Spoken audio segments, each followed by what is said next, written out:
Hello students, आप सभी लोगों का रे क्लासेस के इस ऑनलाइन प्लेटफॉर्म पे स्वागत है।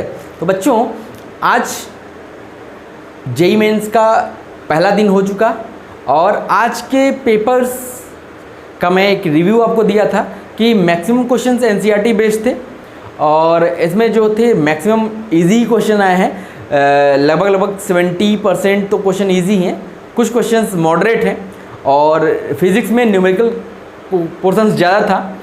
तो बेसिकली मैं जो मेमोरी बेस्ड कुछ क्वेश्चंस हैं मैं उसको डिस्कस करने के लिए यहाँ पे आया हूँ। तो हम लोग केमिस्ट्री के सेक्शंस को देखते हैं।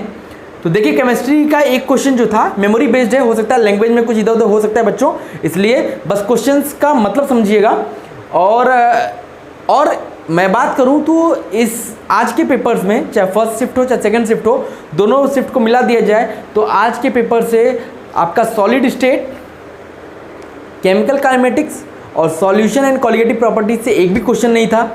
तो ये मान के चलिए कि कल के पेपर में और आने वाले पेपर्स में इससे बेस्ड क्वेश्चंस होने के चांसेस ज़्यादा हैं। ठीक है, आज के पेपर्स में एक भी क्वेश्चन इससे रिलेटेड नहीं थे, तो इसका ये अंदाज़ा है कि आगे के पेपर्स में, क्योंकि पेपर्स जब भी बनते हैं तो हर एक टॉपिक को कवर करना है, क्योंकि यहाँ पे नंबर ऑफ पेपर्स ज़्यादा हैं, इसलिए इस चैप्टर्स को आगे के पेपर्स में ज़रूर इसका ज़्यादा एडवांटेज लिया जाएगा। तो चलो बच्चों, जो पहला क्वेश्चन हमारे पास है, कहता है which metal is used in devising photochemical cell. कौन सा मेटल यूज़ किया जाता है फोटोकेमिकल सेल में? तो आपके पास ऑप्शंस जो दिए गए हैं, lithium, sodium, rubidium and caesium. तो अब आप लोग बच्चों कौन सा ऑप्शन मार के आए हो? आपने अगर पढ़ा होगा तो आपको पता होगा कि सीजियम का आयनाइजेशन एनर्जी क्या होता है? लोवेस्ट होता है। लोवेस्ट आयनाइजेशन इंथैल्पी होती है सीजियम की। इसका मतलब है ये फोटो इलेक्ट्रिक इफेक्ट को शो करता है, इसलिए इसका यूज़ फोटोकेमिकल सेल में होता है। ये सीजियम हमारा ऑप्शन सही है। ठीक, आपने अगर सीजियम मारा है तो इसका मतलब आप +4 कर लो। ओके, चलो ये क्वेश्चन देखा, अब दूसरे क्वेश्चन की तरफ चलते हैं। चलो बच्चों, अब देखिए, अब दूसरा क्वेश्चन की तरफ हम बढ़ते हैं। दूसरा क्वेश्चन जो दिया गया था आपके पेपर में कि 3 moles of O2 and 5 moles of argon are mix together, इनको मिक्स कर दिया गया। तो कहता है कि find sum of their internal energy. Internal energy का सम बताइए इन टर्म्स ऑफ RT के टर्म्स में।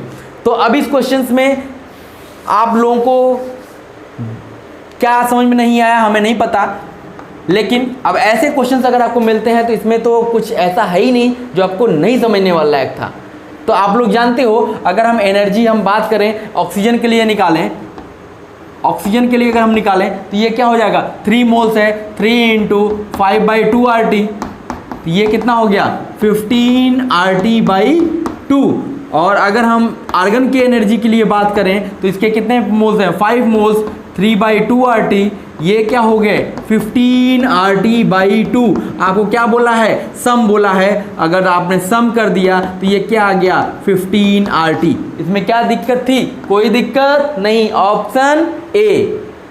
तो ये हमारा दूसरा क्वेश्चन है। इसमें क्या टाइम लगने लायक था? ये क्वेश्चन नहीं था। तो ये हमारा दूसरा क्वेश्चन हो गया। ओके, चलो बच्चों, अब देखो हमारे पेपर, आज के पेपर का थर्ड क्वेश्चन क्या था? कहता है among the following properties which property in magnitude is different from other across a period. जैसे जैसे आप पीरियड में आगे बढ़ती हो तो इस चारों प्रॉपर्टीज में कौन सी प्रॉपर्टी है जो बाकी 3 से अलग है? तो इस क्वेश्चन में क्या है? कुछ भी ऐसा लग रहा है जो आपको नहीं आया था या जो आपने नहीं पढ़ा था?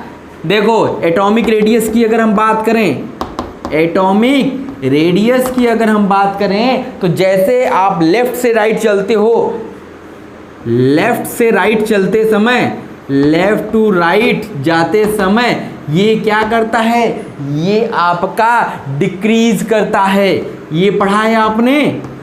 ये क्या करता है? ये डिक्रीज करता है। अगर हम इलेक्ट्रोनेगेटिविटी की बात करें, इलेक्ट्रोनेगेटिविटी की अगर हम बात करते हैं तो ये लेफ्ट से राइट जाते समय क्या करता है? इंक्रीज करता है।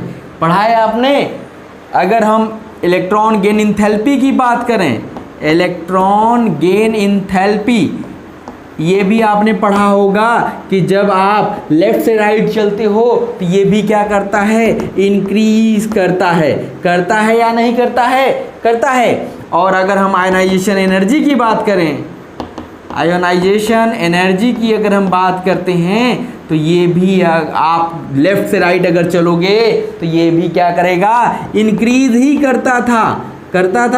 तो अब यहाँ पे देखो कौन सा डिफर कर गया, ये हमारा एटॉमिक रेडियस डिक्रीज कर रहा है, इसलिए हमारा ऑप्शन क्या है, यही हमारा फर्स्ट ऑप्शन है। ओके, ये हमारा थर्ड क्वेश्चन था भाई। चलो आगे चलते हैं। चलो भाई, अब देखो आज के पेपर का एक क्वेश्चन ये भी आया था कि graph between log x by m versus log p has a slope 2 and intercept 0.477, find x by m at pressure 4 atm given log 3 is equal to 0.477। तो आपको पता होगा कि x by m is equal to k p to the power 1 by n। आपने क्या किया, इसका log ले लिया, तो log x by m is equal to log k plus 1 by n log p। अब देखो आपको क्या ग्राफ दिया हुआ है, graph log x by m versus log p। अगर इसको आप y मानते हो, इसको x मानते हो, तो y is equal to mx plus c, ये इस टाइप का मिला। तो इसका मतलब ये हो गया हमारा m और ये हो गया हमारा c इंटरसेप्ट। तो अब यहाँ पे क्या दिया हुआ है, स्लोप दिया हुआ है, ये 1 by n की वैल्यू क्या दी गई है, 2 दी गई है। तो आपने यहाँ से n निकाला, ये कितना आ गया भाई, 1 by 2 आ गया। आया या नहीं आया, आया।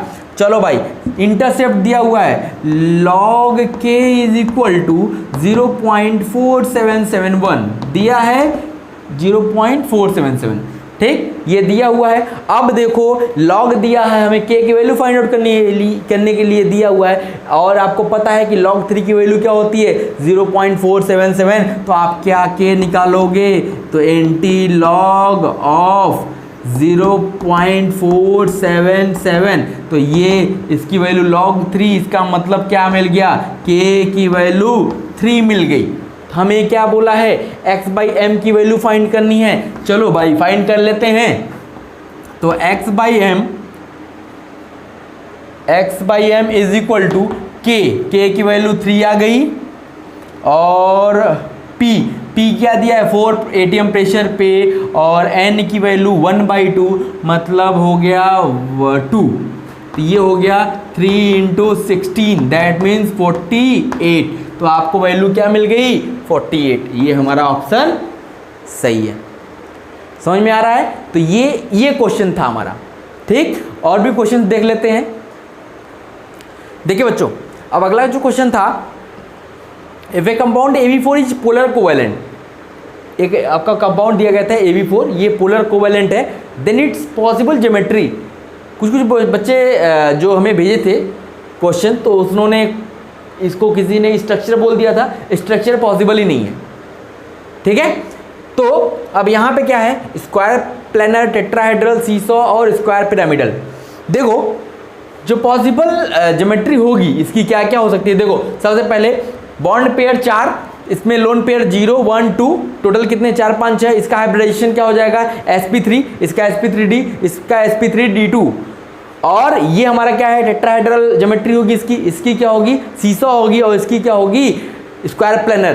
तो ये जो ज्योमेट्री मिलेगी ये कब मिलेगी, जब हमारा ये नॉन पोलर होगा, और ये भी क्या होगा, नॉन पोलर। लेकिन हमें क्या दिया है, पोलर कोवेलेंट। तो इसका मतलब हमारे पास ज्योमेट्री कौन सी पॉसिबल है, ये ज्योमेट्री पॉसिबल है। तो ऑप्शन हो गया सी, ठीक है। ये हमारा एक क्वेश्चन और हो गया। अब देखिए अगला क्वेश्चन क्या दिया था हमारे पास। देखो बच्चों, अगला क्वेश्चन हमारे पास क्या आया है, which of the following statement about ozone is incorrect. कौन सा स्टेटमेंट ओजोन के लिए इनकरेक्ट है। देखो यहाँ पे ऑप्शंस जो दिए गए हैं, इस क्वेश्चन में ऐसा कुछ था नहीं जो कि आप न कर पाते। देखो पहला ऑप्शन तो आपको पता है इस ट्रू है कि ozone act as a protective layer against UV rays, ये तो एकदम सही है, तो सबको पता है, ये तो बचपन से आप पढ़ते चले आ रहे हो। और लास्ट ऑप्शन भी ये कहता है it acts as seal to our atmosphere, ये भी सही है क्योंकि ये भी हम लोग पढ़ते आ रहे हैं। अब बात होती है दो ऑप्शन के बीच में बात फंस गई। तो तो अब एक चीज़ जानते होगे आप लोग कि जो क्लोरोफ्लोरो गैस इस एटमॉस्फेयर में है, तो वो सनलाइट जब उस पर पड़ती है तो ये CFC गैस से ये इसको डिवाइड कर देती है और यहाँ पे क्या क्लोरीन फ्री रेडिकल्स रिलीज करती है, और ये क्लोरीन फ्री रेडिकल जो था ये उस ओजोन से रिएक्ट करके क्या बनाता है, क्लोरीन मोनोऑक्साइड बनाता है, न कि क्लोरीन डाइऑक्साइड। वो क्लोरीन मोनोऑक्साइड और ऑक्सीजन गैस रिलीज करता है, न कि क्लोरीन डाइऑक्साइड। इसका मतलब हमारा ये ऑप्शन गलत है, बाकी तीन तो सही है, ये हमारा गलत हो गया, तो हमारा ऑप्शन यही है, सी ऑप्शन। ठीक है, समझ गए? तो ये हमारा एक क्वेश्चन था। अब चलिए अगले क्वेश्चन की तरफ बढ़ते हैं। देखिए अगला क्वेश्चन जो हमारे पास आया था, which of the following graph is incorrect for ideal gas. Ideal gas के लिए कौन सा ग्राफ हमारा इनकरेक्ट है? तो हम लोग जानते हैं कि for ideal gas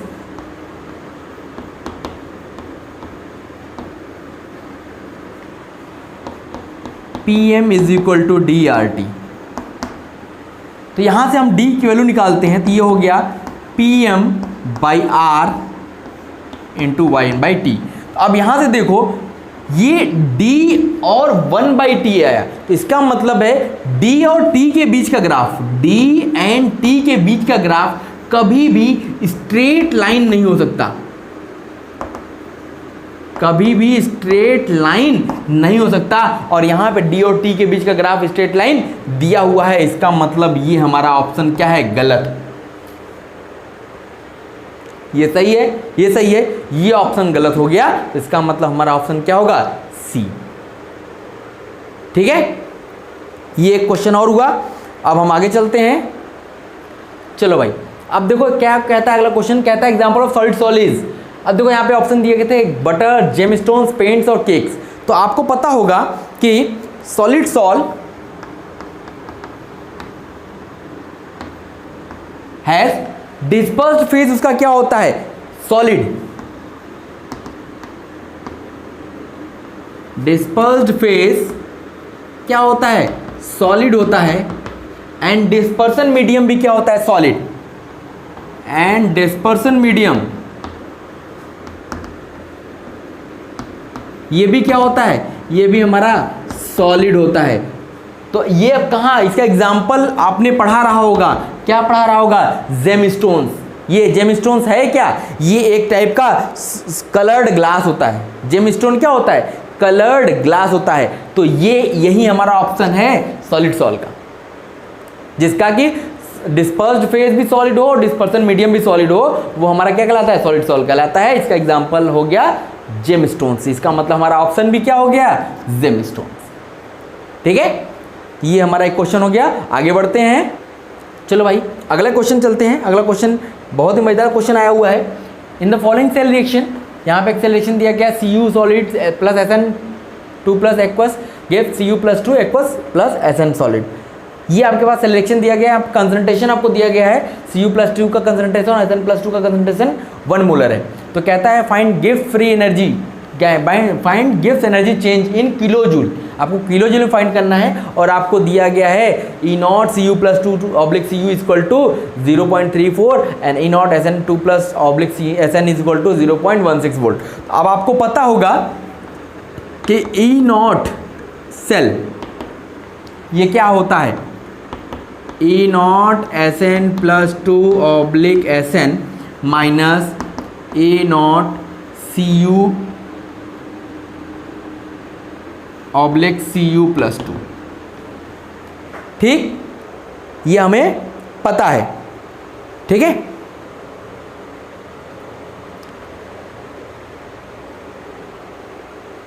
sorry Cu plus 2 oblique Cu। ठीक है, अब देखो यहाँ पे ये तो आपको इसका रिडक्शन पोटेंशियल दिया हुआ है, ये क्योंकि आपका SN का क्या हो रहा है, रिडक्शन हो रहा है, और कॉपर क्या है, ऑक्सीडाइज हो रही है। तो इसका रिडक्शन पोटेंशियल आपको दिया गया है -0.16, और ये दिया हुआ है आपको -0.34। आपने देखा तो ये आ गया -0.50 वोल्ट, ये मिल गया। और हमें पता है हमारा गैस फ्री एनर्जी कितना क्या होता है, गैस फ्री एनर्जी क्या होता है, delta G0। Delta G not ये क्या होता है, minus n F E nought, यही होता है। अब यहाँ पे देखो n की वैल्यू तो हमें दिख रही है +2 है, तो -2 इंटू एफ फैरेड में रखते हैं तो क्या होता था 96500, 96500 इंटू ई नॉट हमने निकाल लिया सेल का -0.5। तो अब यहाँ से क्या हो गया, ये हो गया माइनस प्लस, और 965 या 10 1 96500 96500 ये क्या आ गया, जूल में आ गया। हमसे पूछा है आंसर किलो जूल में, तो ये क्या आ गया 96.5 किलो जूल, ये हमारा आंसर होगा 96.5 किलो जूल, यही हमारा आंसर है। ठीक है, इसको नोट कर लीजिए। अब हम अगले क्वेश्चन की तरफ बढ़ते हैं। देखिए अगला क्वेश्चन जो था आपका, ये बहुत इजी क्वेश्चन था, आपको तो बस टिक मारना था अगर आपने पढ़ा रहा होगा तो क्वेश्चन क्या था, correct structure of Dettol. Dettol का करेक्ट स्ट्रक्चर क्या है, जब आपको उसका आईयूपीएसी नेम पता रहा होगा तो आप कर लिए होगे। क्या आईयूपीएसी नेम है, 4 क्लोरो 3,5 डाइमेथिल फिनॉल, ये होता है क्या उसका नेम डिटॉल का। तो आप देखो कौन से स्ट्रक्चर में है, ये आपका थर्ड स्ट्रक्चर जो था, यही हमारा क्या था, डिटॉल का स्ट्रक्चर था 4 क्लोरो 3,5 डाइमेथिल फिनॉल। तो ये हमारा, अब देखो इतने, अब ऐसे क्वेश्चंस तो आपको ऐसा, मैंने आपको 10-12 क्वेश्चंस आपको बता दिया, तो क्या कुछ ऐसा लगा क्या कि बहुत आउट ऑफ सिलेबस आया है या आपने पढ़ा नहीं है, पढ़े होंगे, लेकिन वही है कि कुछ बेसिक क्वेश्चंस आ गए जिसकी आपने एक्सपेक्टेशन नहीं की थी, लेकिन वो भी आ गए। तो ऐसे बच्चों आपको क्या करना पड़ेगा, आपको पढ़ना पड़ेगा। तो जितना मेमोरी बेस्ड क्वेश्चन मुझे मिल पाया मैंने उसका डिस्कशन कर दिया, और ये शिफ्ट 1 का क्वेश्चंस का डिस्कशन था। जैसे जैसे मुझे क्वेश्चंस मिलते जाएंगे मैं बाकी सारे सेशंस का भी डिस्कशन करता रहूँगा ऐसे ही। तो अभी ये मेमोरी बेस्ड क्वेश्चन से बच्चों, हो सकता है कुछ क्वेश्चंस का फॉर्मेट इधर उधर हो, तो आप कंसिडर करिएगा। मेनली क्वेश्चंस जैसे जैसे हमें मिलते गए, जो भी बच्चों ने हमें डिक्टेट किया उसको हमने उसी फॉर्म में बताने की कोशिश की। और अगर कुछ ऑप्शंस भी इधर उधर होंगे तो आप एक बार देख लीजिएगा। अभी जब आपका ओरिजिनल पेपर मिलेगा तो कुछ क्लियर होगा। अभी तो केवल मेमोरी बेस्ड क्वेश्चंस ही आ रहे हैं, तो जितने क्वेश्चंस मेरे पास मिलते जाएंगे मैं उनको आपको प्रोवाइड करता रहूँगा। ओके, तो आशा करता हूँ कि आपको इन सारी चीज़ों से, जो बाकी बच्चे जिनको अभी जेईई मेन देना है उनको काफ़ी आइडिया मिल जाएगा कि कैसे क्वेश्चंस पूछे जा रहे हैं। और जिस चैप्टर्स को लोग, जो आपका लास्ट चैप्टर है उसको कोई सोचता ही नहीं है कि उस चैप्टर से भी क्वेश्चंस आ सकते हैं, तो वहाँ से भी क्वेश्चंस आ रहे हैं। ठीक है, तो इसलिए बच्चों हमने क्या करना है कि हम लोग को सारी चीज़ें पढ़नी है।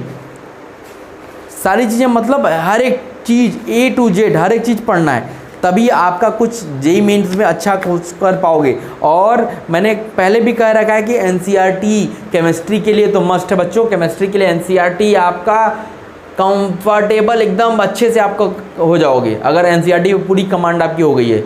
ये सब क्वेश्चन एनसीईआरटी में एज इट इज़ दिए गए हैं।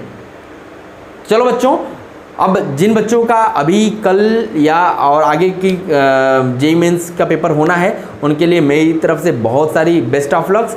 और आप अपना प्रॉपर रिवाइज कर लो। अब तो नया कुछ पढ़ने का है नहीं, रिवीजन करो और अच्छे से फोड़ के आओ एग्जाम्स में।